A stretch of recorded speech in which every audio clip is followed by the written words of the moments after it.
everybody, it's Rhonda here from Nelson's Soapery. Today is a lovely Friday afternoon, so I thought let's just make a video while I'm making a few extra products. So today we are going to be making some little trays, and these will be perfect to sit your candles on, your soaps on, and so on. So now I'm going to show you what I do. I've only just learnt to do this the last few months, and it's a little bit of fun actually. So you can use a few different products to make them. So you can either use a concrete base, or you can also use a product called jasmonite, or you can also use another product called castmonite. And today I'm going to use castmonite, which is an Australian version of jasmonite. So anyway, let's get going and make these. Now the one thing that I will tell you is it does say on the castmonite site, the same as the jasmonite, that this is a fire safe product. So you can actually even make like candle vessels and so on out of them. And I will bring another video later on because I'm still waiting for some more molds for my candle vessels, because I want to make a few that are quite different that I can't get on the market. So I thought let's just make something that only I can have, which will be a little bit fun, won't it? So anyway, let's just pop the camera around. I'll show you what I've made already, and then let's just get making this really fun project. Now here are the ones that I've already made. So you can see it's like a little candle tea light, a couple little trinket type trays, and then of course my bath. Now I wanted to make this really fun cute little bath because I thought this is going to be perfect, to put soap in, or you could wrap it up as a little set or so on. But anyway, I really love it. There's different ways you can dye it. You don't have to dye it, you can keep it plain if you want. But for today, let's just get making this new one. I've just got a new mold in today, which I really love. And yeah, we're going to just see how gorgeous this is going to be. So I hope that you love the look of those. The little baths do have tiny little feet. I have to make some for the other baths as well that I haven't actually finished yet. But anyway, it's a bit of fun, and I did try and find so much of this wholesale. I really couldn't get exactly what I wanted wholesale. The colors weren't exactly as I wanted. So I thought, well, I need to make it myself, don't I, to pop onto my site. So anyway, let's get making. Let me pop the camera around so I can show you exactly what I'm doing. Alright, so to start, what we're going to do is we do have this little mold here, which if you can see inside it, and it sort of comes raised in the middle, and the reason it's coming raised is that's going to be the tray, and this circle size is where you could put the candle once it's made, sort of like that. But I will show you once we've made it. And then it does need to dry for a couple days. Then usually you need to put some sort of sealer on it, because it is porous until the sealer is put on. So I'll show you this one that I've made. So if you can see how it looks kind of dusty, but once you actually put your sealer on, then it brightens it up and it looks really beautiful. So it definitely needs the sealer. But for today, we are just going to do this.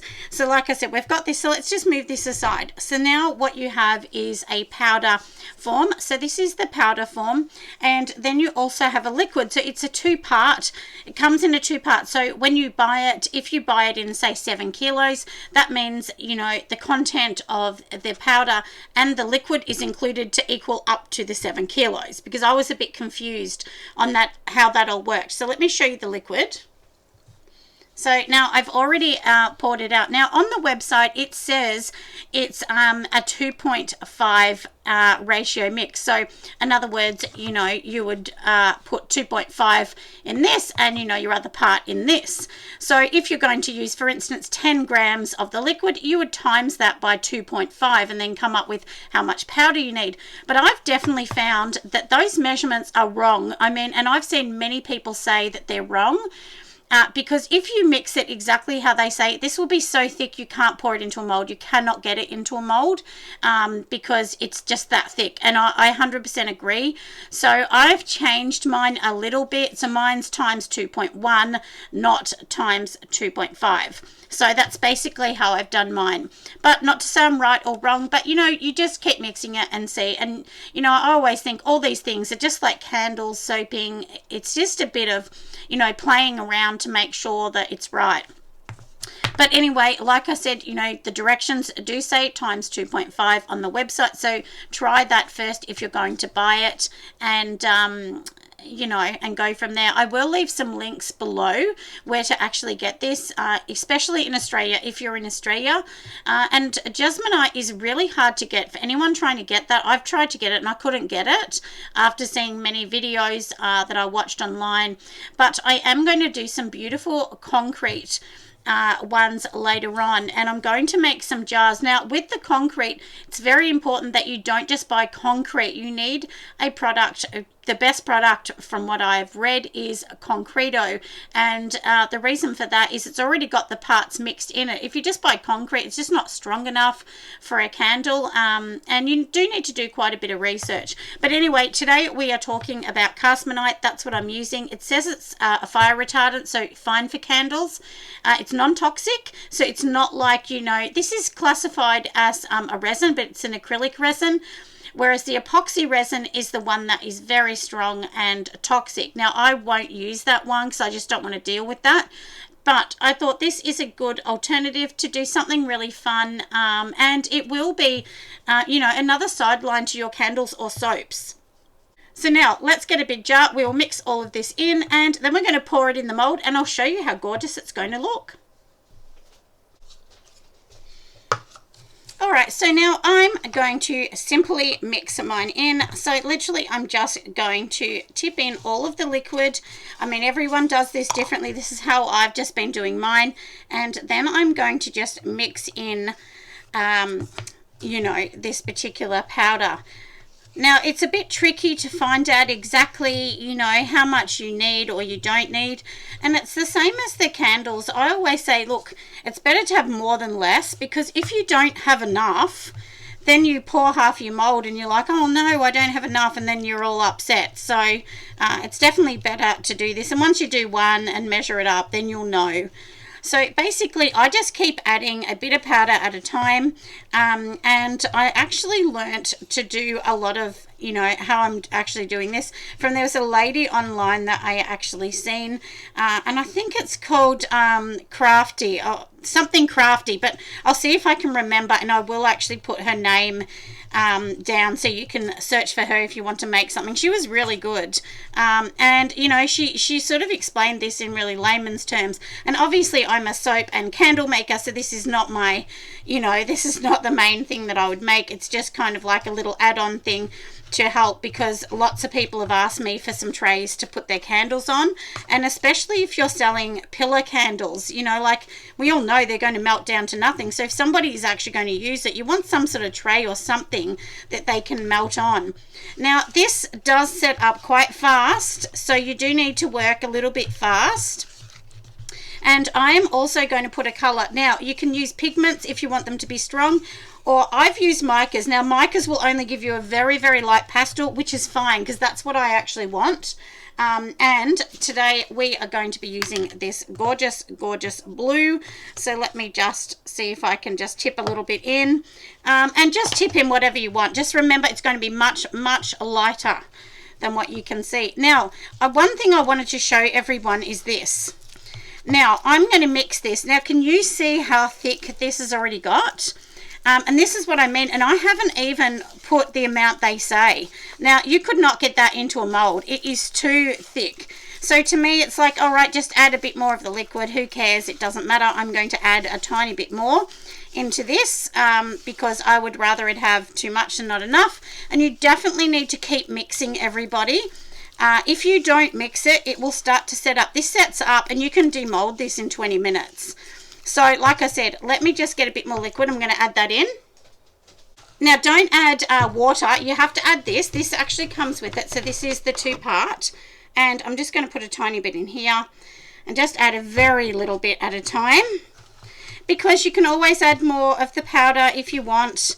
And to me, you want it to be like a custard kind of consistency. That's what's worked best for me. Now, if you can see the consistency I've got this to, that is definitely more pourable. It's not too watery, and all of the ones that I've seen people use are about this consistency. So we are going to pour this into the mold and we will see how we go. And we still have some in there, and that's what I mean. Like, I'm not going to use what they say because look, I'm not a professional at this, This is quite new to me, but I still think it's wrong. I don't agree with the numbers.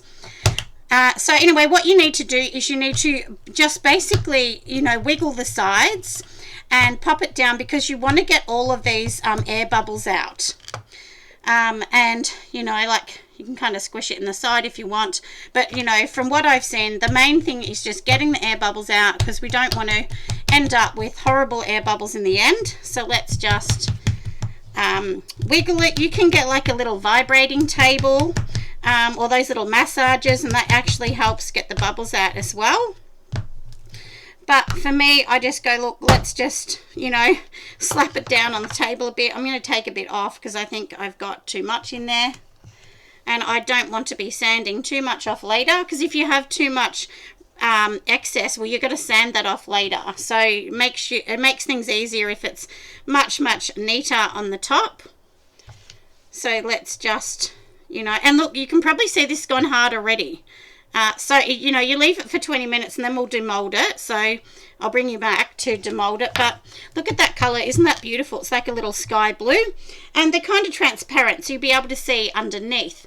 But I'm going to leave this one. We're going to come back when this is ready and we will unmold it, and I'll show you how beautiful it's going to be. But of course, I've made a big mess.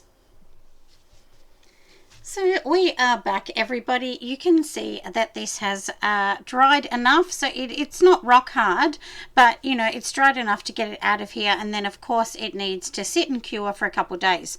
So this is silicone mold, so you can see it's really easy. It just pulls away. I haven't taken this out at all, and all these little bits on the edge, you can actually save them like I've done in here, and then you can actually make like a terrazzo type one. So you can just save all the bits and make a multicolored terrazzo, so nothing goes to waste. So we're just literally going to pull this away from here. And these molds you can get from many places. I think it's Star Child is the one that I get a lot of them from, but you know, AliExpress, of course, you can get those from there. You can get them from so many other places. So anyway, let's take it out. We'll see how it has worked, because I've never used this mold before. This is a really new one, so fingers crossed, because it is quite intricate, this sort of one. So let's just pull it out. And look how pretty it is. I mean, doesn't that look so lovely? I chose this one because it is right up my alley, this particular pretty design. It's actually sold, I think actually it says photo frame on it, but I actually thought it was really beautiful for a jasminite type one. And then, like I said, if you had a candle, your candle would fit perfectly in there. Like these little tin candles fit absolutely perfect in there. So that's really cute. You could actually sell that like that. I think next time I can see a couple air bubbles, if you can see around the edge. So I'll practice a little bit more with this mold, but either way, it's still definitely gorgeous. And if ever you make one that doesn't work out exactly perfect, my suggestion honestly is you could still sell it. I mean, still let it cure and everything else. Just sell it a bit discounted, you know, with air bubbles in it. You know, like, you don't want to throw anything out, because many people will say, look, I don't care about the air bubbles. It makes it just look a bit fun, and they will actually buy it. They won't question that. So anyway, I hope that you have loved this video looking at this. And I mean, doesn't that look so pretty? I'm just in love with it, honestly. So, you know, you can go from ones like this that are really decorative to a plainer mold like this, which is just, you know, your typical oval kind of one. And then of course you can get ones like this, ones in the shape of baths. So this is like a little bath, and you can see the holes, and that's for its feet, because its feet will be attached into that one later on. So that's a two-piece one. But anyway, I hope you have enjoyed this video. I know it's a little bit different to usual, but I thought it's just something you can add to your range if, you know, you're doing candle things and so on. But this would be a cute little trinket tray as well, you know, and you can offer it in a few colors if you want. For me, I will be offering mine not in that many colors, maybe just 3. You could even just do it in 1. I mean, and this one here is the natural color. So the natural color, if you don't put any color in, it turns beige. And oh, let me show you. Can you see the little specks of colour? That's how I've used the extra chips, the terrazzo chips in that one. This one was a bit of a practice run, and this one had lots of air bubbles. You can see here, that was when I was first learning, so make sure you get enough to practice with as well. Anyway, thanks for watching, my friends. Make sure you give me a thumbs up. I will see you on my next video. Bye.